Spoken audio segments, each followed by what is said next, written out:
እድል ሲጠራ እንዲህ ሆነ። ባል እድለኛ ሆኖ የመኪና ሽልማቱን ሊቀበል በተገኘበት መድረክ ሚስት ደግሞ በሌላኛው ዙር የመኪና ዕጣ እድለኛ ሆነች። የሁለት መኪና እድለኛ በመሆን ድርብ ደስታ ቤታቸው ገብቷል። በጣም የሚገርም ነው። ኮንግራቹሌሽንስ ባልና ሚስት ናቸው። እኔ በኢትዮ 130 ላኪ ስሎት ኢቱ ነው የደረሰኝ ለወጣልኝ ዕጣ። በሁለተኛ ዙር ነው የደረሰኝ። እጣውን ለመቀበልና ሶስተኛ ዙር በሚወጣበት ፕሮግራም ላይ ደግሞ ባለቤቴ እንደገና የአይዲ4 ተሸላሚ ነው የሆነችውና በጣም የሚገርም አጋጣሚ ነው። ባለቤቴ የቢዋይዲ ኢቱ ተሸላሚው ነው። የሱን ሽልማት ለመቀበል መተን ነውና እኔም በዚሁ የአይዲ4 ተሸላሚ ሆኛለሁ። ድርብ ደስታ ነው ማለት ነው። ጥንዶቹን ለየብቻ ባለድለኛ ባደረገው የኢትዮ ቴሌኮም 130ኛ ዓመት ክብረ በዓል የሽልማትና ዕጣ ማውጣት መርሃ ግብር ሁለት ዘመናዊ የኤሌክትሪክ ተሽከርካሪዎች ሽልማት አሸናፊ የሆኑ የአዲስ አበባና የጅማ ባለድለኛ ደንበኞች ተረክበዋል። አጋጣሚው ለባለድለኞቹም ላቅ ያለ የደስታ ስሜትን ፈጥሯል። ከአንድ ቤተሰብ እንደዚህ ሽልማት ሲደርስክ እዛ ላይ ደግሞ አንዱን ለመውሰድ መጥተ ሌላ አዲስ መድረስ ማለት በጣም ነው የተደሰትኩኝ። ትልቅ ስጦታ ነው። ለማመስገን እወዳለሁ። እስካሁን ስሜቴን ይሄ ነው ሁላ ማለት አልችልም። በጣም ደንግጫለሁ። በጣም ደስ ብሎኛል።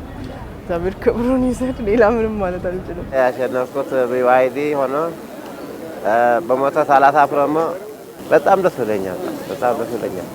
ኢትዮ ቴሌኮም ያለው ታማኝነቱና በተግባር አሳይተናል።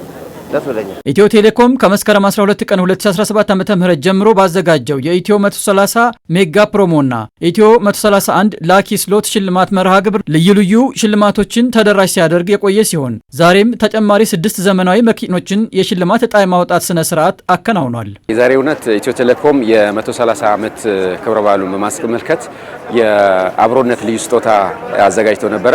ይህንን አብሮነት ልዩ ስጦታን የመጨረሻ ቀን ወይ ደግሞ የመደምደሚያ ቀን ነው ማለት እንችላለን። በዛሬው ዕለት የተለያዩ ዕጣዎችን አዘጋጅተን ነበረ ለአብሮነት ልዩ ቆይታችን። ይህንን ዕጣ ለአንድ ዓመት ያክል እያወጣን እያስረከብን የነበረው የመጨረሻዎቹ ትልልቅ ሽልማቶችም ዛሬ ላይ የቀሩትን የዕጣ ማውጣት ስነ ስርዓት እንዲሁም ደግሞ የወጡትን ደግሞ የማስረከብ ስራ ነው የሰራ ነው ማለት ነው። በዚህ የሽልማት መርሃ ግብር ከዚህ ቀደም 4 የኤሌክትሪክ መኪኖችን ለባለድለኞች ያስረከበ ሲሆን ተጨማሪ 13 ባለ 3 እግር ተሽከርካሪዎችን ጨምሮ ሌሎችም ሽልማቶችን ለባለድለኛ ደንበኞቹ ማስተላለፉ አይዘነጋም። 4 መኪኖችን ጨምሮ 13 ባጃጆች፣ 400 በላይ ስማርትፎኖች እንዲሁም ደግሞ የተለያዩ 40 ሚሊዮን የሚጠገው የኢመኒና የተለያዩ የጥቅል ፓኬጆችን ነው የሚያካተው። የዛሬውን ስንጨምር እንግዲህ እስከ 150 ሚሊዮን የሚጠጋ ሽልማት ነው ማለት ነው። ለነበራቸው ቆይታ እናመሰግናለን ብለን እየሰጠነው ለደንበኞቻችን ማለት ነው። ኢትዮ ቴሌኮም በዚሁ አጋጣሚ ማመስገን እንፈልጋለን። በጣም እናመሰግናለን። ከዚህ በኋላ በሚዘጋጁ በሁሉም ነገር ውስጥ አለን፣ አጥብቀን እንጫወታለን።